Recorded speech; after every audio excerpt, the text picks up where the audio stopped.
श्री अकाल तख्त साहिब विखे भारत पाकिस्तान वंड दौरान मारे गए लोगों लिए करवाया गया अरदास समागम। बंदी ਸਿੰਘਾਂ ਦੀ रिहाई ਨੂੰ ਲੈ ਕੇ ਸਕੱਤਰ ਗੁਰਚਰਨ ਸਿੰਘ ਗਰੇਵਾਲ ने केंद्र सरकार ਨੂੰ ਕੀਤਾ सवाल। हिमाचल तो आए पानी कारण पंजाब के माझे इलाके च आया हड़। 15 अगस्त 1947 ਵਿੱਚ ਭਾਰਤ ਪਾਕਿਸਤਾਨ ਦੀ ਵੰਡ ਦੌਰਾਨ ਜਾਨਾਂ ਗਵਾਉਣ ਵਾਲੇ ਲੱਖਾਂ ਪੰਜਾਬੀਆਂ ਨੂੰ ਸ਼੍ਰੀ ਅਕਾਲ ਤਖਤ ਸਾਹਿਬ ਤੇ ਯਾਦ ਕੀਤਾ ਗਿਆ। ਇਸ ਸੰਬੰਧੀ ਵਿਸ਼ੇਸ਼ ਤੌਰ ਤੇ ਅੱਜ ਸ਼੍ਰੀ ਅਕਾਲ ਤਖਤ ਸਾਹਿਬ ਵਿਖੇ ਅਰਦਾਸ ਸਮਾਗਮ ਹੋਇਆ, ਜਿਸ ਵਿੱਚ ਦੇਸ਼ ਦੀ ਵੰਡ ਦੌਰਾਨ ਮਾਰੇ ਗਏ ਲੱਖਾਂ ਲੋਕਾਂ ਨੂੰ ਸ਼ਰਧਾਂਜਲੀ ਭੇਟ ਕੀਤੀ ਗਈ। ਇਸ ਤੋਂ ਪਹਿਲਾਂ ਸ਼੍ਰੀ ਅਖੰਡ ਪਾਠ ਸਾਹਿਬ ਦੇ ਭੋਗ ਪਾਏ ਗਏ ਅਤੇ ਸੱਚਖੰਡ ਸ਼੍ਰੀ ਹਰਿਮੰਦਰ ਸਾਹਿਬ ਦੇ ਹਜ਼ੂਰੀ ਰਾਗੀ ਜਥਿਆਂ ਨੇ ਗੁਰਬਾਣੀ ਕੀਰਤਨ ਕੀਤਾ। तख्त श्री केसगढ़ साहिब के जथेदार ज्ञानी सुल्तान सिंह ने कहा कि देश की वंड दौरान कईयां ने अपनियां जानां गवाईयां अते कई लोगों ने उजाड़े का दर्द हंडाया है। पंजाब की धरती लहू लुहान हुई अते 10 लाख के करीब लोगों को मारिया गया। उन्होंने सरकारां नूं लानत पाउंदियां कहा कि सत्ता के नशे विच चूर होए लोग आज़ादी का जशन तां मना रहे हैं, पर इन्हां कोलों भारत ते पाकिस्तान की वंड वेले मारे गए अते उजाड़े गए लोगों लई 2 शब्द श्रद्धांजलि दे भी नहीं निकले। जथेदार ने सत्ताधारी सरकार नूं याद करवाउंदियां कहा कि वंड वेले जिथे जानी अते माली नुकसान होया सी उत्थे ही पंजाब नूं सब तो ज़्यादा घाटा पिया सी, जो अज तक नहीं पूरिया गया। उन्होंने दुख प्रगट करदिआं कहा कि अज अद्धे तो ज़्यादा पंजाब पाकिस्तान विच ही रह गया है। साडे इतिहासक गुरु धाम पाकिस्तान विच रह गए, जिवें गुरुद्वारा श्री ननकाना साहिब, गुरुद्वारा श्री चूना मंडी लाहौर, शेरे पंजाब महाराजा रणजीत सिंह जी का शाही किला भी पाकिस्तान विच रह गया है। जथेदार ने कहा कि पिछले समय में श्री अकाल तख्त साहिब जी तो हुए हुक्मां अनुसार 16 अगस्त ਨੂੰ दंगिਆਂ ਵਿੱਚ मारे गए बेकसूर शहीद लोगों की याद ਵਿੱਚ समागम करवाया जाता है। ਆਪਣੀਆਂ ਮੋਟਰ ਗੱਡੀਆਂ ਉੱਤੇ ਤਿਰੰਗੇ ਝੰਡੇ ਲਾ ਕਰਕੇ ਆਜ਼ਾਦੀ ਦੀ ਖੁਸ਼ੀ ਮਨਾ ਰਹੇ ਹਨ। ਉੱਥੇ ਹੀ ਉਸ ਦਿਨ ਪੰਜਾਬ ਦੇ ਵਿੱਚ ਪੰਜਾਬ ਦੀ ਧਰਤੀ ਲਹੂ ਲੁਹਾਨ ਹੋਈ। तकरीबन लगभग 10 लाख के करीब लोग मारे गए। अकिरत घणा का सबूत है कि राज भाग मान रहे सत्ता के नशे दे विच चूर लोग आज़ादी का जशन तां बड़ी उत्साह दे नाल मना रहे हैं, पर इस समय दे विच मारे गए बेदोश बेकसूर लोगों नूं श्रद्धांजलि का एक शब्द भी उन्हां दे मूँह विचों नहीं निकलिया। वंड दे समय जानी अते माली नुकसान जिथे बहुत होया, उत्थे पंजाब नूं बड़ा वड्डा घाटा पिया।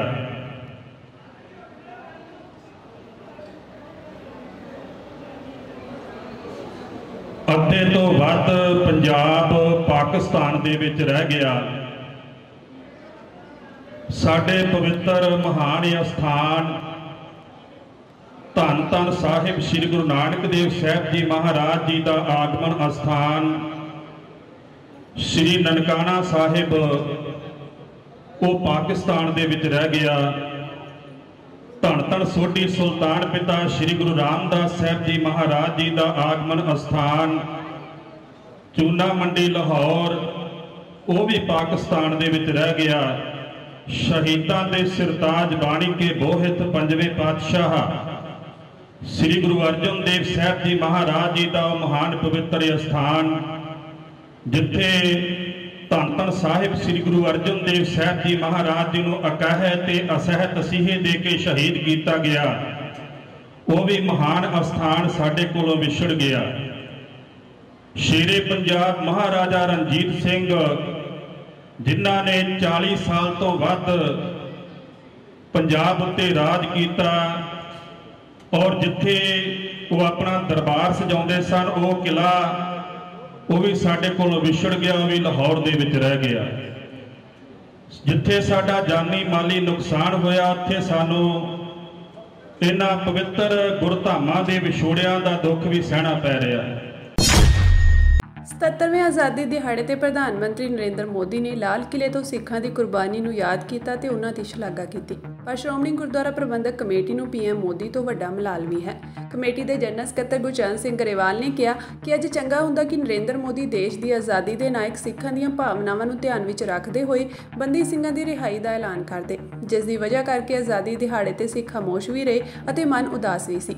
ਗਰੇਵਾਲ ਨੇ ਕਿਹਾ ਕਿ ਸ੍ਰੀ ਗੁਰੂ ਨਾਨਕ ਦੇਵ ਜੀ ਦੇ 550 ਸਾਲਾ ਪ੍ਰਕਾਸ਼ ਦਿਹਾੜੇ ਤੇ ਮੋਦੀ ਸਰਕਾਰ ਨੇ ਆਰਡੀਨੈਂਸ ਕੱਢ ਕੇ ਬੰਦੀ ਸਿੰਘਾਂ ਦੀ ਰਿਹਾਈ ਦਾ ਜਿਹੜਾ ਵਾਅਦਾ ਕੀਤਾ ਸੀ ਉਹਨੂੰ ਜਲਦ ਤੋਂ ਜਲਦ ਸਿਰੇ ਚੜਾਉਣਾ ਚਾਹੀਦਾ ਹੈ। ਪ੍ਰਧਾਨ ਮੰਤਰੀ ਨਰਿੰਦਰ ਮੋਦੀ 10ਵੀਂ ਵਾਰ ਲਾਲ ਕਿਲੇ ਤੋਂ ਭਾਸ਼ਣ ਦੇ ਰਹੇ ਸਨ, ਪਰ ਇਨ੍ਹਾਂ ਸਾਲਾਂ ਦੌਰਾਨ ਸਿੱਖਾਂ ਦੇ ਲਈ ਕੋਈ ਕੰਮ ਨਹੀਂ ਹੋਇਆ, ਬਲਕਿ ਧਾਰਮਿਕ ਸੰਸਥਾਵਾਂ ਨੂੰ ਤੋੜਨ ਦੀ ਕੋਸ਼ਿਸ਼ ਕੀਤੀ ਜਾ ਰਹੀ ਹੈ। ਐਸਜੀਪੀਸੀ ਦੇ ਜਨਰਲ ਸਕੱਤਰ ਗੁਰਚਰਨ ਸਿੰਘ ਗਰੇਵਾਲ ਨੇ ਕਿਹਾ ਕਿ ਪ੍ਰਧਾਨ ਮੰਤਰੀ ਨੇ ਭਾਸ਼ਣ ਵਿੱਚ ਸਿੱਖਾਂ ਦਾ ਜ਼ਿਕਰ ਜ਼ਰੂਰ ਕੀਤਾ, ਪਰ ਉਹਨਾਂ ਦੇ ਭਾਸ਼ਣ ਵਿੱਚ ਸਿੱਖਾਂ ਦੇ ਕਿਸੇ ਮਸਲੇ ਦਾ ਹੱਲ ਨਜ਼ਰ ਨਹੀਂ ਆਇਆ ਹੈ। ਗਰੇਵਾਲ ਨੇ ਕਿਹਾ ਕਿ ਦੇਸ਼ ਦੀ ਕੁਰਬਾਨੀ ਵਿੱਚ 90% ਸਿੱਖਾਂ ਦਾ ਯੋਗਦਾਨ ਹੈ, ਜਿਸ ਦੀ ਬਦੌਲਤ ਅੱਜ ਭਾਰਤ ਦੇ ਲੋਕ ਆਜ਼ਾਦੀ ਵਿੱਚ ਸਾਹ ਲੈ ਰਹੇ ਹਨ, ਪਰ ਪੰਜਾਬੀਆਂ ਦੀ ਕੁਰਬਾਨੀ ਨੂੰ ਅਣਗੌਲਿਆ ਕੀਤਾ ਜਾ ਰਿਹਾ ਹੈ। ਗਰੇਵਾਲ ਨੇ ਦੱਸਿਆ ਕਿ ਆਜ਼ਾਦੀ ਸਮੇਂ ਨਹਿਰੂ, ਮਹਾਤਮਾ ਗਾਂਧੀ ਅਤੇ ਪਟੇਲ ਨੇ ਤਤਕਾਲੀ ਸਿੱਖ ਆਗੂਆਂ ਨੂੰ ਪੂਰਾ ਭਰੋਸਾ ਦਿੱਤਾ ਸੀ ਕਿ ਉਹ ਸਿੱਖਾਂ ਦੇ ਨਾਲ ਕਿਸੇ ਵੀ ਤਰ੍ਹਾਂ ਦਾ ਵਿਤਕਰਾ ਨਹੀਂ ਹੋਣ ਦੇਣਗੇ, ਪਰ ਇੱਕ ਦੇਸ਼ ਵਿੱਚ ਹੀ ਦੋ ਤਰ੍ਹਾਂ ਦੇ ਕਾਨੂੰਨ ਦੇ ਜ਼ਰੀਏ ਫੈਸਲੇ ਹੋ ਰਹੇ ਹਨ। ਸਿੱਖਾਂ ਦੇ ਫੈਸਲਿਆਂ ਦੇ ਲਈ ਕਾਨੂੰਨ ਵੱਖ ਹਨ। ਇਹ ਦੇਸ਼ ਜਿਹੜਾ ਅੱਜ 77ਵੀਂ ਆਜ਼ਾਦੀ ਦੀ ਵਰ੍ਹੇਗੰਢ ਮਨਾ ਰਿਹਾ ਤੇ ਇਸ ਮੌਕੇ ਤੇ ਹਰ ਸਾਲ ਦੀ ਤਰ੍ਹਾਂ ਜਿਹੜਾ ਪ੍ਰਧਾਨ ਮੰਤਰੀ ਦਾ ਸੰਬੋਧਨ ਲਾਲ ਕਿਲੇ ਦੀ ਫਸੀਲ ਤੋਂ ਹੁੰਦਾ, ਮੋਦੀ ਸਾਹਿਬ ਨੇ ਅਖਬਾਰ ਅੱਜ ਦੱਸ ਰਿਹਾ ਸੀ ਕਿ 10ਵੀਂ ਵਾਰ ਦੂਸਰੀ ਟਰਮ ਦਾ ਆਖਰੀ ਮੌਕਾ ਕਿ ਉਹਨਾਂ ਨੇ ਅੱਜ ਦੇਸ਼ ਨੂੰ ਸੰਬੋਧਨ ਕੀਤਾ ਤੇ ਇਸ ਸੰਬੋਧਨ ਦੇ ਵਿੱਚ ਸਿੱਖਾਂ ਦਾ ਜ਼ਿਕਰ ਤਾਂ ਜ਼ਰੂਰ ਆਇਆ, ਪਰ ਸਿੱਖਾਂ ਦੇ ਕਿਸੇ ਮਸਲੇ ਦਾ ਹੱਲ ਦਿਖਾਈ ਨਹੀਂ ਦੇ ਰਿਹਾ। ਸੋ ਬੜਾ ਅਫਸੋਸ ਹੈ ਇਸ ਗੱਲ ਦਾ ਕਿ ਜਿਨ੍ਹਾਂ ਸਿੱਖਾਂ ਦੇ ਕਰਕੇ ਵੱਡਾ ਯੋਗਦਾਨ ਜਿਨ੍ਹਾਂ ਨੇ ਪਾ ਕੇ ਇਸ ਦੇਸ਼ ਨੂੰ ਆਜ਼ਾਦੀ ਦਿਵਾਈ ਹੋਵੇ, ਅੱਜ ਇੱਥੇ ਸਮਰੱਥ ਬਣਾਇਆ ਹੋਵੇ ਕਿ ਤੁਸੀਂ ਦੁਨੀਆ ਦੇ ਅੰਦਰ ਇੱਕ ਆਜ਼ਾਦ ਹਸਤੀ ਦੇ ਤੌਰ ਤੇ ਆਪਣੇ ਆਪ ਨੂੰ ਮਾਣ ਪ੍ਰਾਪਤ ਕਰੋ, ਤਾਂ ਉਹਨਾਂ ਦੀਆਂ ਕੁਰਬਾਨੀਆਂ ਨੂੰ ਅਣਡਿੱਠ ਕੀਤਾ ਜਾ ਰਿਹਾ। ਅੱਜ ਸਾਨੂੰ ਵੱਡੀ ਆਸ ਸੀ, ਕਿਉਂਕਿ ਪਿਛਲੇ ਸਮੇਂ 'ਚ ਜਦੋਂ ਦੇਸ਼ ਆਜ਼ਾਦ ਹੋਇਆ ਉਸ ਸਮੇਂ ਤੇ ਦੇਸ਼ ਦੇ ਸਾਡੇ ਸਿੱਖਾਂ ਦੇ ਲੀਡਰਾਂ ਵੱਲੋਂ ਜਿਹੜਾ ਫੈਸਲਾ ਇਸ ਦੇਸ਼ ਦੇ ਨਾਲ ਰਹਿ ਕੇ ਆਪਣੀ ਕਿਸਮਤ ਜੋੜਨ ਦਾ ਕੀਤਾ ਗਿਆ। ਕੁਝ ਸਾਡੇ ਸਿਆਣੇ ਲੋਕ ਕਹਿੰਦੇ ਆ ਕਿ ਨਹਿਰੂ ਗਾਂਧੀ ਨੇ ਸਾਡੇ ਲੀਡਰਾਂ ਨੂੰ ਇਸ ਗੱਲ ਲਈ ਸਹਿਮਤ ਕਰ ਲਿਆ ਜਾਂ ਸਾਡੇ ਲੀਡਰਾਂ ਤੋਂ ਗਲਤੀ ਹੋ ਗਈ, ਇੱਕ ਵੱਖਰਾ ਵਿਸ਼ਾ ਹੈ, ਪਰ ਉਦੋਂ ਬਾਅਦ ਉਹ ਇਸ ਗੱਲ ਤੋਂ ਪੂਰਨ ਤੌਰ ਤੇ ਮੁੱਕਰ ਗਏ। ਅਸੀਂ ਮੰਨਦੇ ਹਾਂ ਕਿ ਨਹਿਰੂ, ਗਾਂਧੀ, ਪਟੇਲ ਵਰਗਿਆਂ ਨੇ ਇੱਕ ਸਾਜ਼ਿਸ਼ ਅਧੀਨ ਸਿੱਖਾਂ ਨੂੰ ਕਮਜ਼ੋਰ ਕਰਨ ਲਈ, ਖਤਮ ਕਰਨ ਲਈ ਇੱਕ ਸਾਜ਼ਿਸ਼ਾਂ ਰਚੀਆਂ। ਉਹ ਸਾਜ਼ਿਸ਼ਾਂ ਦਾ ਸਿਖਰ ਇੱਥੋਂ ਤੱਕ ਰਿਹਾ ਕਿ ਅਕਾਲ ਤਖਤ ਸਾਹਿਬ ਨੂੰ ਟੈਂਕ ਤੋਪਾਂ ਨਾਲ ਢਾਇਆ, ਦਰਬਾਰ ਸਾਹਿਬ ਨੂੰ ਗੋਲੀਆਂ ਨਾਲ ਵਿੰਨ੍ਹਿਆ ਗਿਆ, ਸਾਹਿਬ ਸ੍ਰੀ ਗੁਰੂ ਗ੍ਰੰਥ ਸਾਹਿਬ ਦੇ ਸਰੂਪ ਜਿਹੜੇ ਆ ਉਹਨਾਂ ਦੇ ਸੀਨੇ ਦੇ ਵਿੱਚ ਦੀ ਗੋਲੀਆਂ ਲੰਘੀਆਂ ਤੇ ਉਸ ਤੋਂ ਬਾਅਦ ਨਵੰਬਰ 84 ਦੇ ਵਿੱਚ ਜੋ ਸਿੱਖਾਂ ਦਾ ਘਾਣ ਬੱਚਾ ਕੀਤਾ ਗਿਆ, ਜ਼ੁਲਮ ਕੀਤਾ ਗਿਆ, ਕਤਲੇਆਮ ਕੀਤਾ ਗਿਆ, ਉਹ ਦੁਨੀਆ ਨੇ ਵੇਖਿਆ ਤੇ ਇਹ ਕਾਂਗਰਸ ਦੀ ਮਨਸ਼ਾ ਸੀ। ਅੱਜ ਵੀ ਕਾਂਗਰਸ ਮਾਨਸਿਕ ਤੌਰ ਤੇ ਉਸ ਨੂੰ ਕਹਿ ਲਓ ਵੀ ਮਾਫੀ ਲਈ ਕੋਈ ਗੱਲ ਆਉਂਦੀ ਉਹਨਾਂ ਵੱਲੋਂ ਦਿਖਾਈ ਨਹੀਂ ਦੇ ਰਹੀ। ਅੱਜ ਵੀ ਉਹ ਜਗਦੀਸ਼ ਟੈਡਰ ਵਰਗਿਆਂ ਨੂੰ ਵੱਡੇ ਅਹੁਦੇ ਦੇ ਕੇ ਨਵਾਜ ਰਹੀ ਹੈ ਤੇ ਆਪਣੀ ਮਨਸ਼ਾ ਨੂੰ ਸਪਸ਼ਟ ਕਰ ਰਹੀ ਹੈ। ਸਾਨੂੰ ਲੱਗਦਾ ਸੀ ਕਿ ਕਾਂਗਰਸ ਵੱਲੋਂ ਦਿੱਤੇ ਜ਼ਖਮਾਂ ਤੇ ਮੱਲਮ ਲਾਉਣ ਲਈ ਜਿਹੜੀਆਂ ਦੂਜੀ ਧਿਰ ਇੱਥੇ ਦੇਸ਼ ਦੇ ਵਿੱਚ ਆਈ, ਜਿਹਦੇ 'ਚ ਇਤਿਹਾਸ ਦੱਸਦਾ ਕਿ ਜਦੋਂ ਨਰਿੰਦਰ ਮੋਦੀ ਪ੍ਰਧਾਨ ਮੰਤਰੀ ਦੇ ਤੌਰ 'ਤੇ ਸਾਹਮਣੇ ਆਏ ਸੀ, ਇਸ ਪੰਜਾਬ ਦੀ ਖੇਤਰੀ ਪਾਰਟੀ ਅਕਾਲੀ ਦਲ ਵੱਲੋਂ ਸਭ ਤੋਂ ਪਹਿਲਾਂ ਬਗੈਰ ਕਿਸੇ ਸ਼ਰਤ ਤੋਂ ਜਿਹੜਾ ਸਮਰਥਨ ਦਿੱਤਾ ਗਿਆ ਤੇ ਅੱਜ ਨਰਿੰਦਰ ਮੋਦੀ ਜਿਹੜਾ 10ਵਾਂ ਵਰ੍ਹਾ ਉਹ ਆਪਦੀ ਪ੍ਰਧਾਨ ਮੰਤਰੀ ਦੀ ਸ਼ਿਪ ਦਾ ਜਿਹੜਾ ਕਿ ਮਨਾ ਰਹੇ ਨੇ।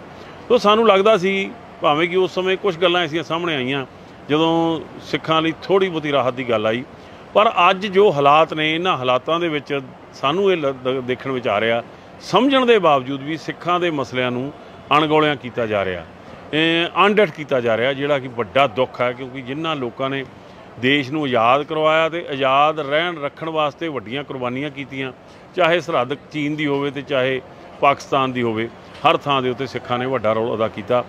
ਅੱਜ ਚੰਗਾ ਹੁੰਦਾ ਕਿ ਅੱਜ ਨਰਿੰਦਰ ਮੋਦੀ 77ਵੀਂ ਜਿਹੜੀ ਆਜ਼ਾਦੀ ਦੀ ਵਰ੍ਹੇਗੰਢ ਦੇ ਮੌਕੇ ਜਿਹੜਾ ਕਿ ਸਿੱਖਾਂ ਦੀ ਭਾਵਨਾ ਨਾਲ ਜੁੜਿਆ ਮੁੱਦਾ ਬੰਦੀ ਸਿੰਘਾਂ ਦੀ ਰਿਹਾਈ, ਜਿਹੜਾ ਕਿ ਕਾਨੂੰਨ ਨੇ ਇੱਕ ਫੈਸਲਾ ਕੀਤਾ, ਉਹਨਾਂ ਨੂੰ ਸਜ਼ਾ ਪੂਰੀਆਂ ਹੋ ਚੁੱਕੀਆਂ ਨੇ, ਉਹਨਾਂ ਨੂੰ ਰਿਹਾ ਕਰਨ ਦਾ ਅੱਜ ਐਲਾਨ ਕਰਦੇ।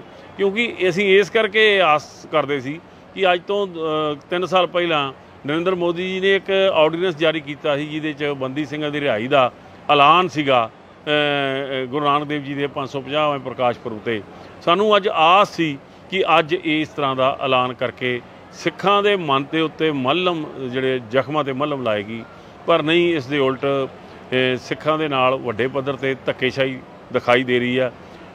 ਸਿੱਖਾਂ ਦੀਆਂ ਸੰਸਥਾਵਾਂ ਨੂੰ ਤੋੜਨ ਦਾ ਜਿਹੜਾ ਮਾਮਲਾ ਦਿਖਾਈ ਦੇ ਰਿਹਾ। ਠੀਕ ਹੈ ਕਿ ਇਸ ਭਾਸ਼ਣ ਦੇ ਵਿੱਚ ਨਰਿੰਦਰ ਮੋਦੀ ਨੇ ਸਿੱਖਾਂ ਦੀ ਕੁਰਬਾਨੀ ਦਾ ਜ਼ਿਕਰ ਜ਼ਰੂਰ ਕੀਤਾ, ਪਰ ਸਿੱਖਾਂ ਦੇ ਮਸਲੇ ਹੱਲ ਕਰਨ ਲਈ ਕੋਈ ਗੱਲ ਉਹਨਾਂ ਦੇ ਵੱਲੋਂ ਸਾਹਮਣੇ ਨਹੀਂ ਆਈ। ਇਹ ਉਹਨਾਂ ਦਾ ਜ਼ਿਕਰ ਕਰਨ ਲਈ ਅਸੀਂ ਉਹਨਾਂ ਦਾ ਸਵਾਗਤ ਕਰਦੇ ਹਾਂ, ਪਰ ਜਿੰਨੀ ਦੇਰ ਤੱਕ ਸਿੱਖਾਂ ਨੂੰ ਆਪਣੇ ਆਪ ਦੇ ਵਿੱਚ ਇਸ ਆਜ਼ਾਦੀ ਦੇ ਮੌਕੇ 'ਤੇ ਆਪਣੇ ਆਪ ਨੂੰ ਆਜ਼ਾਦ ਹੋਣ ਦਾ ਮਾਣ ਨਹੀਂ ਤੁਸੀਂ ਦਿੰਦੇ, ਉਹਨਾਂ ਨਾਲ ਦੂਜੇ ਸ਼ਹਿਰੀ ਦਾ ਵਿਤਕਰਾ ਦਿਖਾਈ ਦਿੰਦਾ ਰਿਹਾ, ਜਾਂ ਨਿਆਂਪਾਲਿਕਾ ਜਾਂ ਇੱਥੋਂ ਦਾ ਜਿਹੜਾ ਕਾਨੂੰਨ ਹੈ ਉਹ ਸਿੱਖਾਂ ਦੇ ਵਾਸਤੇ ਇੱਕ ਵੱਖਰਾ ਫੈਸਲਾ ਕਰਦਾ ਦਿਖਾਈ ਦੇ ਰਿਹਾ। ਇਸ ਕਰਕੇ ਸਿੱਖ ਜਿਹੜੇ ਆ ਉਹ ਮਨ ਕਰਕੇ ਬੜੇ ਖਾਮੋਸ਼ ਵੀ ਨੇ ਅਤੇ ਨਿਰਾਸ਼ ਵੀ ਨੇ। ਸੋ ਅੱਜ ਦਾ ਦਿਨ ਜਿਹੜਾ ਕਿ ਸਾਨੂੰ ਲੱਗਦਾ ਸੀ ਕਿ ਸਾਡੇ ਵਾਸਤੇ ਇੱਕ ਚੰਗਾ ਸੁਨੇਹਾ ਲੈ ਕੇ ਆਏਗਾ, ਉਹ ਸਾਨੂੰ ਸੁਣਨ ਵਿੱਚ ਨਹੀਂ ਮਿਲਿਆ। ਹਿਮਾਚਲ ਪ੍ਰਦੇਸ਼ ਅਤੇ ਉੱਤਰਾਖੰਡ ਵਰਗੇ ਪਹਾੜੀ ਰਾਜਾਂ ਵਿੱਚ ਲਗਾਤਾਰ ਪੈ ਰਹੇ ਮੀਂਹ ਨੇ ਦਿੱਲੀ ਦੀ ਚਿੰਤਾ ਵੀ ਵਧਾਉਣੀ ਸ਼ੁਰੂ ਕਰ ਦਿੱਤੀ ਹੈ। ਇੱਥੇ ਯਮੁਨਾ ਨਦੀ ਦੇ ਪਾਣੀ ਦਾ ਪੱਧਰ ਇੱਕ ਵਾਰ ਫਿਰ ਖਤਰੇ ਦੇ ਨਿਸ਼ਾਨ ਨੂੰ ਪਾਰ ਕਰ ਗਿਆ ਹੈ। ਕੇਂਦਰੀ ਜਲ ਕਮਿਸ਼ਨ ਦੀ ਵੈਬਸਾਈਟ ਮੁਤਾਬਕ ਮੰਗਲਵਾਰ ਰਾਤ 10 ਵਜੇ ਪੁਰਾਣੇ ਰੇਲਵੇ ਪੁਲ ਤੇ ਯਮੁਨਾ ਦੇ ਪਾਣੀ ਦਾ ਪੱਧਰ 205.39 ਮੀਟਰ ਦਰਜ ਕੀਤਾ ਗਿਆ, ਜੋ ਕਿ 205.33 ਮੀਟਰ ਦੇ ਖਤਰੇ ਦੇ ਨਿਸ਼ਾਨ ਤੋਂ ਉੱਪਰ ਹੈ। ਦੂਜੇ ਪਾਸੇ ਹਰਿਆਣਾ ਦੇ ਯਮੁਨਾਨਗਰ ਸਥਿਤ ਹਥਨੀਕੁੰਡ ਬੈਰਾਜ ਤੇ ਵੀ ਪਾਣੀ ਦਾ ਬਹਾਅ ਵੱਧ ਕੇ 75,000 ਕਿਊਸਿਕ ਹੋ ਗਿਆ ਹੈ, ਜੋ ਕਿ 26 ਜੁਲਾਈ ਤੋਂ ਬਾਅਦ ਸਭ ਤੋਂ ਵੱਧ ਹੈ।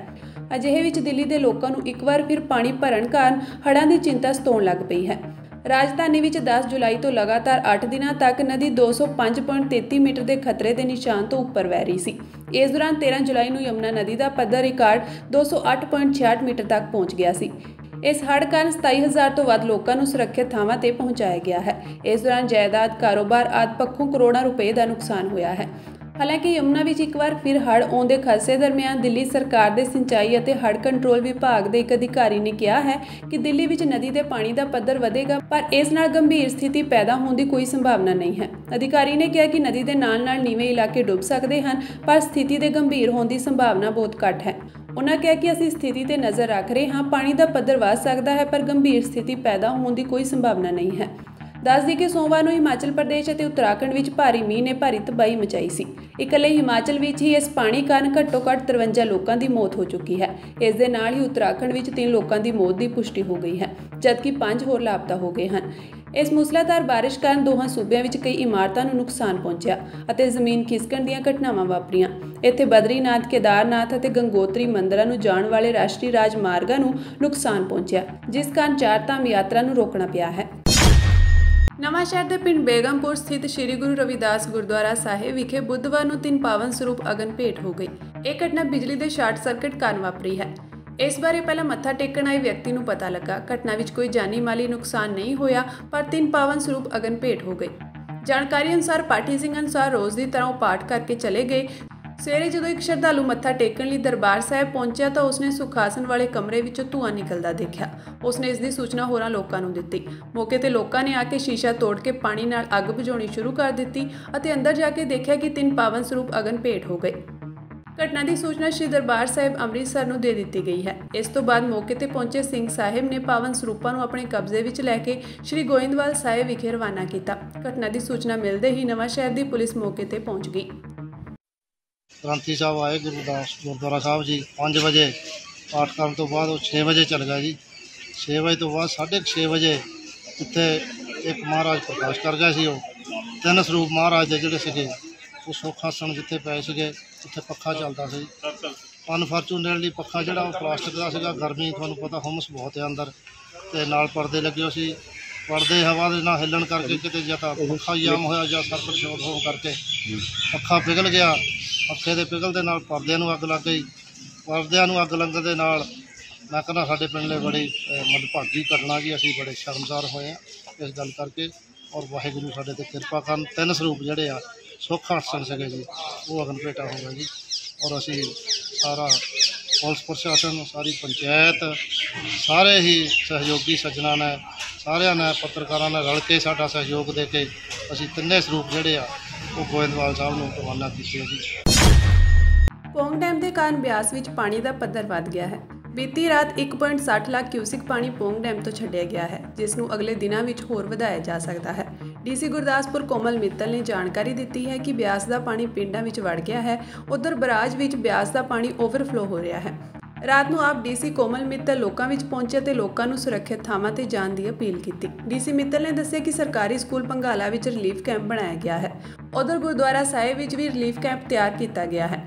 ਇਸ ਤੋਂ ਇਲਾਵਾ ਐਨਡੀਆਰਐਫ ਦੀਆਂ ਟੀਮਾਂ ਨੇ ਇਲਾਕੇ ਵਿੱਚ ਮੋਰਚਾ ਸੰਭਾਲ ਲਿਆ ਹੈ ਅਤੇ ਲੋਕਾਂ ਨੂੰ ਸੁਰੱਖਿਅਤ ਥਾਵਾਂ ਤੇ ਭੇਜਿਆ ਜਾ ਰਿਹਾ ਹੈ। ਬਿਲਕੁਲ ਉਹ ਹੋ ਸਕਦਾ ਹੋਰ ਵਧਾ ਦਈਏ, ਪਰ ਉਹਦੇ ਨਾਲ ਇਹ ਨਹੀਂ ਹੈ ਕਿ ਰਿਲੀਜ਼ ਵੱਧ ਜਾਏਗੀ। ਰਿਲੀਜ਼ ਲੈਵਲ ਦੇ ਹਿਸਾਬ ਨਾਲ ਹੁੰਦੀ ਹੈ ਤੇ ਗੇਟ ਓਪਨਿੰਗ ਦੇ ਹਿਸਾਬ ਨਾਲ ਹੁੰਦੀ ਹੈ। ਤੁਸੀਂ ਆਪ ਹੀ ਦੇਖੋ ਨਾ, ਡਰਮ ਤੁਹਾਡਾ ਭਰਿਆ ਹੋਇਆ ਹੈ ਤੇ ਡਰਮ 'ਚ ਜਿੰਨਾ ਪਾਣੀ ਹੈ, ਜੇ ਥੱਲੇ ਆਪਾਂ ਇੱਕ ਗਲੀ ਕਰਤੀ, ਗੇਟ ਖੋਲਤਾ, ਤਾਂ ਉਹਦੇ 'ਚੋਂ ਰਿਲੀਜ਼ ਤੁਸੀਂ ਦੇਖੋਗੇ ਕਿ ਜੇ ਜ਼ਿਆਦਾ ਭਰਿਆ ਤਾਂ ਦੂਰ ਤੱਕ ਜਾ ਰਹੀ ਹੈ, ਨਹੀਂ ਨੇੜੇ ਗਿਰ ਰਹੀ ਹੈ, ਤਾਂ ਉਸ ਹਿਸਾਬ ਨਾਲ ਉਹਦਾ ਜਿਹੜਾ ਰਿਲੀਜ਼ ਹੈ ਉਹ ਹਾਈਟ ਦੇ ਹਿਸਾਬ ਨਾਲ ਚੱਲਦਾ। देखो हरीके का कंट्रोल पंजाब को है, ठीक है ना जी, वो पंजाब को इन्फॉर्मेशन है। मेरी इन्फॉर्मेशन के हिसाब से शायद उत्थे हुण पानी 1 लाख तो उपर होएगा।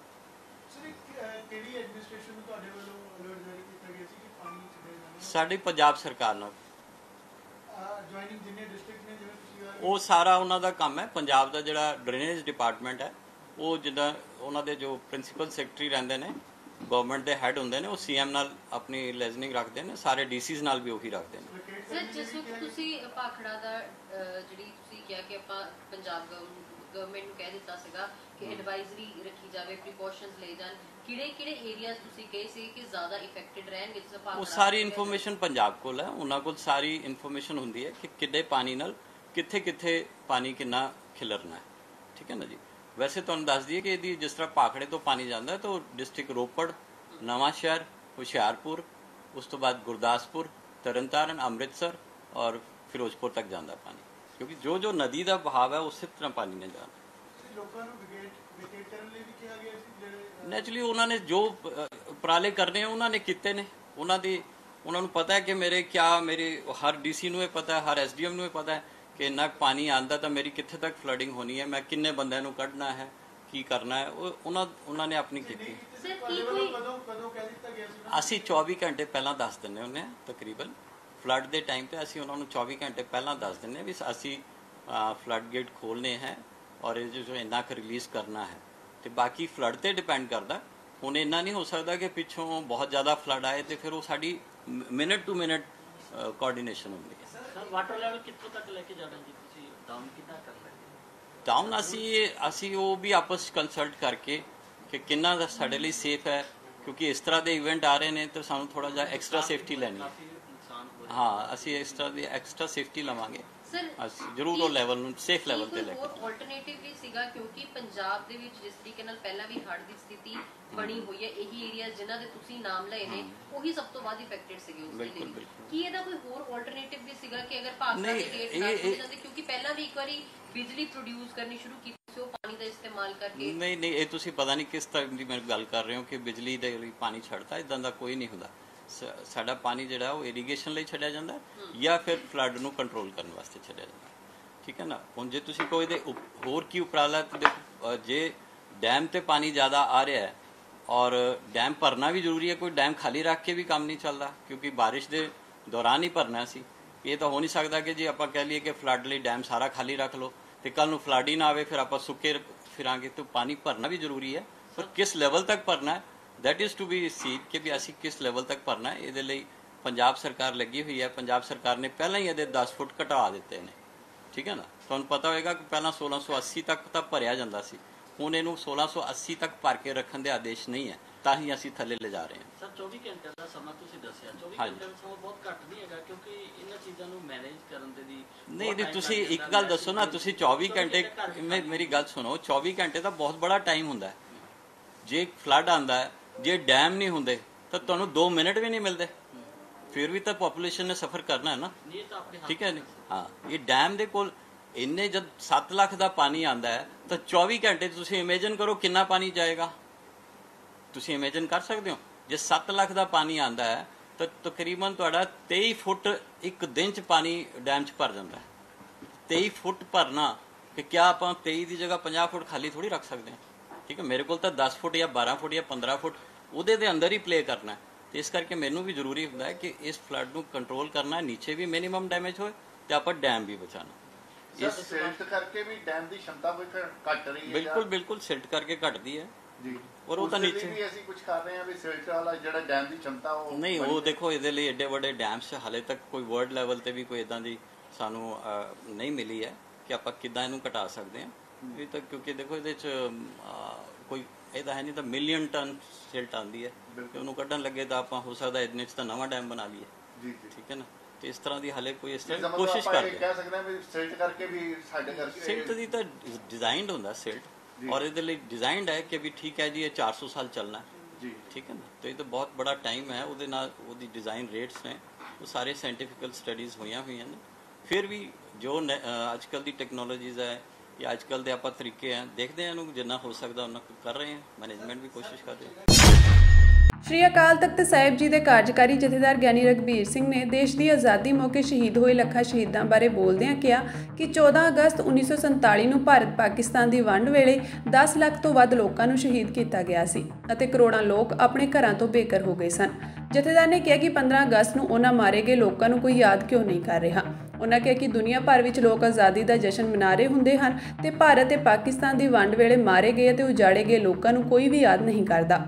ਜਥੇਦਾਰ ਨੇ ਦੱਸਿਆ ਕਿ ਸ਼੍ਰੀ ਅਕਾਲ ਤਖਤ ਸਾਹਿਬ ਜੀ ਤੋਂ ਇਹ ਹੁਕਮ ਹੋਇਆ ਸੀ ਕਿ 16 ਅਗਸਤ ਨੂੰ ਦੰਗਿਆਂ ਵਿੱਚ ਮਾਰੇ ਗਏ ਬੇਕਸੂਰ ਸ਼ਹੀਦ ਲੋਕਾਂ ਦੀ ਯਾਦ ਵਿੱਚ ਸਮਾਗਮ ਕਰਵਾਇਆ ਜਾਵੇਗਾ। 14 ਅਗਸਤ 1947 ਨੂੰ ਜਦੋਂ ਭਾਰਤ ਪਾਕਿਸਤਾਨ ਦੀ ਵੰਡ ਹੋਈ, ਉਸ ਵਕਤ ਇਸ ਮਜ਼ਹਬੀ ਦੰਗਿਆਂ ਦੇ ਵਿੱਚ 10 ਲੱਖ ਤੋਂ ਜ਼ਿਆਦਾ ਜਿਹੜੇ ਲੋਕ ਸਨ ਉਹ ਬੇਕਸੂਰੇ ਮਾਰੇ ਗਏ ਔਰ ਕਰੋੜਾਂ ਲੋਕ ਜਿਹੜੇ ਸਨ ਉਹ ਘਰਾਂ ਤੋਂ ਬੇਘਰ ਹੋ ਗਏ। ਆਪਣੀਆਂ ਜ਼ਮੀਨਾਂ, ਆਪਣਾ ਸਭ ਕੁਝ ਛੱਡ ਕੇ ਔਰ ਆਪਣਿਆਂ ਤੋਂ ਵਿਛੜ ਕੇ, ਆਪਣੇ ਗੁਰਧਾਮਾਂ ਤੋਂ ਵਿਛੜ ਕੇ ਲੋਕ ਜਿਹੜੇ ਸਨ ਉਹ ਇਧਰਲੇ ਪੰਜਾਬ ਵਿੱਚ, ਹਿੰਦੁਸਤਾਨ ਵਾਲੇ ਪੰਜਾਬ ਵਿੱਚ ਆ ਕੇ ਤੇ ਉਹਨਾਂ ਨੇ ਆਪਣਾ ਵਸੇਬਾ ਕੀਤਾ। 76 ਸਾਲ ਹੋ ਗਏ ਨੇ ਸਮੁੱਚਾ ਭਾਰਤ ਔਰ ਦੇਸ਼ਾਂ ਪ੍ਰਦੇਸ਼ਾਂ ਵਿੱਚ ਵਸਦੇ ਹੋਏ ਸਾਰੇ ਭਾਰਤੀ 15 ਅਗਸਤ ਨੂੰ ਭਾਰਤ ਦੀ ਆਜ਼ਾਦੀ ਦਾ ਜਸ਼ਨ ਤਾਂ ਜ਼ਰੂਰ ਮਨਾਉਂਦੇ ਨੇ, ਪਰ ਉਹਨਾਂ 10 ਲੱਖ ਤੋਂ ਜ਼ਿਆਦਾ ਮਾਰੇ ਗਏ ਬੇਕਸੂਰ ਜਿਹੜੇ ਲੋਕ ਸਨ ਉਹਨਾਂ ਨੂੰ ਕੋਈ ਵੀ ਯਾਦ ਨਹੀਂ ਕਰਦਾ। ਪਿਛਲੇ ਸਮੇਂ ਸ਼੍ਰੀ ਅਕਾਲ ਤਖਤ ਸਾਹਿਬ ਜੀ ਤੋਂ ਇਹ ਐਲਾਨ ਹੋਇਆ ਕਿ ਹਰ ਸਾਲ ਹੀ 16 ਅਗਸਤ ਨੂੰ ਸ਼੍ਰੀ ਅਕਾਲ ਤਖਤ ਸਾਹਿਬ ਜੀ ਵਿਖੇ ਉਹਨਾਂ ਮਾਰੇ ਗਏ ਬੇਕਸੂਰ ਜਿਹੜੇ ਲੋਕ ਸਨ ਉਹਨਾਂ ਦੀ ਯਾਦ ਵਿੱਚ ਇੱਕ ਜਿਹੜਾ ਸਮਾਗਮ ਹੈ ਉਹ ਕੀਤਾ ਜਾਇਆ ਕਰੇ। ਔਰ ਇਸੇ ਸੰਦਰਭ ਵਿੱਚ ਅੱਜ ਸ਼੍ਰੀ ਅਕਾਲ ਤਖਤ ਸਾਹਿਬ ਜੀ ਵਿਖੇ 16 ਅਗਸਤ ਨੂੰ ਉਹਨਾਂ ਮਾਰੇ ਗਏ ਬੇਕਸੂਰ ਲੋਕਾਂ ਦੀ ਯਾਦ ਵਿੱਚ ਸਮਾਗਮ ਹੋਇਆ। ਗੁਰੂ ਚਰਨਾਂ ਦੇ ਵਿੱਚ ਇਹ ਅਰਦਾਸ ਕੀਤੀ ਗਈ ਹੈ ਔਰ ਹਮੇਸ਼ਾ ਸਾਡੀ ਇਹ ਅਰਦਾਸ ਹੈ ਕਿ ਸਤਿਗੁਰੂ ਸਮੁੱਚੀ ਲੋਕਾਈ ਦੇ ਸੀਸ ਤੇ ਮਿਹਰ ਭਰਿਆ ਹੱਥ ਰੱਖਣ, ਸਮੁੱਚਾ ਸੰਸਾਰ ਸੁਖੀ ਵਸਦਾ ਰਹੇ ਔਰ ਸਰਬੱਤ ਦਾ ਭਲਾ ਹੋਵੇ। ਸਿੱਖ ਹਰ ਵੇਲੇ ਇਹ ਅਰਦਾਸ ਕਰਦਾ ਹੈ ਕਿ ਨਾਨਕ ਨਾਮ ਚੜ੍ਹਦੀ ਕਲਾ, ਤੇਰੇ ਭਾਣੇ ਸਰਬੱਤ ਦਾ ਭਲਾ। ਨੌ ਪੁਲਿਸ ਨੇ ਮੰਗਲਵਾਰ ਨੂੰ ਗਊ ਰਕਸ਼ਕ ਅਤੇ ਗਊ ਰਕਸ਼ਾ ਬਜਰੰਗ ਫੋਰਸ ਦੇ ਮੁਖੀ ਰਾਜਕੁਮਾਰ ਉਰਫ ਬਿੱਟੂ ਬਜਰੰਗੀ ਨੂੰ ਹਰਿਆਣਾ ਦੇ ਨੌ ਹਿੰਦੂ ਸਮੂਹਾਂ ਵੱਲੋਂ ਕੱਢੇ ਇੱਕ ਜਲੂਸ ਦੌਰਾਨ ਹੋਈ ਫਿਰਕੂ ਝੜਪ ਨੂੰ ਭੜਕਾਉਣ ਦੇ ਦੋਸ਼ ਹੇਠ ਗ੍ਰਿਫਤਾਰ ਕੀਤਾ ਹੈ। ਉਸ ਦੇ ਸਰਕਾਰੀ ਕੰਮ 'ਚ ਵਿਘਨ ਪਾਉਣ, ਹਥਿਆਰ ਖੋਹਣ ਅਤੇ ਪੁਲਿਸ ਨਾਲ ਦੁਰਵਿਵਹਾਰ ਕਰਨ ਦੇ ਦੋਸ਼ ਲਾਏ ਗਏ ਹਨ। ਦੱਸ ਦਈਏ ਕਿ ਨੌ ਵਿੱਚ ਬ੍ਰਿਜ ਮੰਡਲ ਯਾਤਰਾ ਤੋਂ ਪਹਿਲਾਂ ਬਿੱਟੂ ਬਜਰੰਗੀ ਨੇ ਸੋਸ਼ਲ ਮੀਡੀਆ ਤੇ ਕਈ ਭੜਕਾਊ ਵੀਡੀਓਜ਼ ਪਾਈਆਂ ਸਨ। ਇਸ ਮਾਮਲੇ 'ਚ ਉਸ ਖਿਲਾਫ ਮਾਮਲਾ ਦਰਜ ਕੀਤਾ ਗਿਆ ਸੀ। ਹਾਲਾਂਕਿ ਉਸ ਨੂੰ ਜ਼ਮਾਨਤ ਤੇ ਰਿਹਾ ਕਰ ਦਿੱਤਾ ਗਿਆ ਸੀ। ਉਦੋਂ ਤੋਂ ਹੀ ਸੋਸ਼ਲ ਮੀਡੀਆ ਤੇ ਬਿੱਟੂ ਦੀ ਗ੍ਰਿਫਤਾਰੀ ਦੀ ਮੰਗ ਕੀਤੀ ਜਾ ਰਹੀ ਸੀ। ਪੁਲਿਸ ਸੂਤਰਾਂ ਅਨੁਸਾਰ ਬਿੱਟੂ ਨੂੰ ਨੂੰਹ ਜ਼ਿਲ੍ਹੇ ਦੇ ਤਾਵੜੂ ਥਾਣੇ ਦੀ ਅਪਰਾਧ ਜਾਂਚ ਏਜੰਸੀ ਨੇ ਗ੍ਰਿਫਤਾਰ ਕੀਤਾ ਹੈ। ਦੱਸ ਦਈਏ ਕਿ ਹਰਿਆਣਾ ਦੇ ਨੂੰਹ ਵਿੱਚ ਦੋ ਭਾਈਚਾਰਿਆਂ ਦਰਮਿਆਨ ਹੋਈ ਹਿੰਸਾ ਦੇ ਮਾਮਲੇ ਵਿੱਚ ਹੁਣ ਤੱਕ 93 FIR ਦਰਜ ਕੀਤੀਆਂ ਗਈਆਂ ਹਨ ਅਤੇ 176 ਲੋਕਾਂ ਨੂੰ ਗ੍ਰਿਫਤਾਰ ਕੀਤਾ ਗਿਆ ਹੈ। ਇਨ੍ਹਾਂ ਵਿੱਚੋਂ ਨੂੰਹ ਜ਼ਿਲ੍ਹੇ ਵਿੱਚ 46, ਫਰੀਦਾਬਾਦ ਜ਼ਿਲ੍ਹੇ ਵਿੱਚ 3, ਗੁਰੂਗ੍ਰਾਮ ਵਿੱਚ 23, ਰੇਵਾੜੀ ਜ਼ਿਲ੍ਹੇ ਵਿੱਚ 3 ਅਤੇ ਪਲਵਲ ਜ਼ਿਲ੍ਹੇ ਵਿੱਚ 18 FIR ਦਰਜ ਕੀਤੀਆਂ ਗਈਆਂ ਹਨ। ਨੂੰਹ ਹਿੰਸਾ 'ਚ ਹੁਣ ਤੱਕ 6 ਲੋਕਾਂ ਦੀ ਮੌਤ ਹੋ ਚੁੱਕੀ ਹੈ। ਪੰਜਾਬ ਦੇ 5 ਜ਼ਿਲ੍ਹਿਆਂ ਵਿੱਚ ਹੜ੍ਹ ਦੇ ਹਾਲਾਤ ਨਾਜ਼ੁਕ ਹੁੰਦੇ ਜਾ ਰਹੇ ਹਨ। ਹਾਲਾਂਕਿ ਪੰਜਾਬ ਵਿੱਚ ਮੀਂਹ ਨਹੀਂ ਪੈ ਰਿਹਾ ਹੈ, ਪਰ ਹਿਮਾਚਲ ਦੇ ਮੀਂਹ ਨਾਲ ਭਾਖੜਾ ਬੰਨ੍ਹ ਖਤਰੇ ਦੇ ਨਿਸ਼ਾਨ ਦੇ ਨਜ਼ਦੀਕ ਹੈ, ਜਿਸ ਦੀ ਵਜ੍ਹਾ ਕਰਕੇ ਬੀਤੇ ਦਿਨ ਭਾਖੜਾ ਡੈਮ ਦੇ ਫਲੱਡ ਗੇਟ 35 ਸਾਲ ਬਾਅਦ 10 ਫੁੱਟ ਤੱਕ ਖੋਲ੍ਹੇ ਗਏ। ਹੁਣ ਖਬਰ ਆ ਰਹੀ ਹੈ ਕਿ ਅਗਲੇ 5 ਦਿਨ ਭਾਖੜਾ ਡੈਮ ਦੇ ਗੇਟ 8 ਫੁੱਟ ਤੱਕ ਖੁੱਲ੍ਹੇ ਰਹਿਣਗੇ। ਇਸ ਵਕਤ ਭਾਖੜਾ ਖਤਰੇ ਦੇ ਨਿਸ਼ਾਨ ਤੋਂ 3 ਫੁੱਟ ਦੂਰ ਹੈ। ਬੀਤੇ ਦਿਨ ਤੋਂ 80,000 ਕਿਊਸਿਕ ਫੁੱਟ ਪਾਣੀ ਛੱਡਿਆ ਜਾ ਰਿਹਾ ਹੈ। ਪ੍ਰਸ਼ਾਸਨ ਵੱਲੋਂ ਲੋਕਾਂ ਨੂੰ ਹੇਠਲੇ ਇਲਾਕੇ ਖਾਲੀ ਕਰਨ ਦੇ ਨਿਰਦੇਸ਼ ਦਿੱਤੇ ਗਏ ਹਨ। ਉਧਰ ਸ਼੍ਰੋਮਣੀ ਗੁਰਦੁਆਰਾ ਪ੍ਰਬੰਧਕ ਕਮੇਟੀ ਅਤੇ ਯੂਨਾਈਟਿਡ ਸਿੱਖ ਸੰਸਥਾ ਨੇ ਰੂਪਨਗਰ ਵਿੱਚ ਮੋਰਚਾ ਸੰਭਾਲ ਲਿਆ ਹੈ। ਯੂਨਾਈਟਿਡ ਸਿੱਖ ਵੱਲੋਂ ਮੋਟਰ ਬੋਟ ਦਿੱਤੀ ਗਈ ਹੈ।